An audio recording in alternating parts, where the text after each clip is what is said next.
घटना कैसे हुई?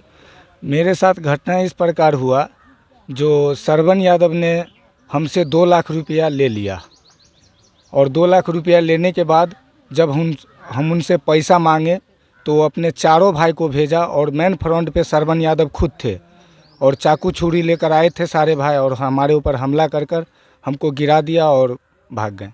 आपके साथ ऐसा क्यों किया गया? हमारे साथ किया गया, जो हमारा पैसा लिए हुआ है वो 2 लाख रुपया, और उससे जब पैसा मांगे तो पैसा को लेकर हमारे साथ वो जानलेवा हमला करने का कोशिश किया और समझिए तो जान ही मार दिया। और ऐसे भी समझिए वो अभी थानेदार बने भी नहीं हैं और गाड़ी पर पुलिस लिखा कर घूमते हैं। 10-20 हज़ार रुपया भी गांव में भी सूदी ब्याज पे लगा दिए हैं, जिसके डर से उसके खिलाफ कोई भी नहीं आया और वो मुझे मार पीट कर बुरी हालत में जख्मी कर दिया।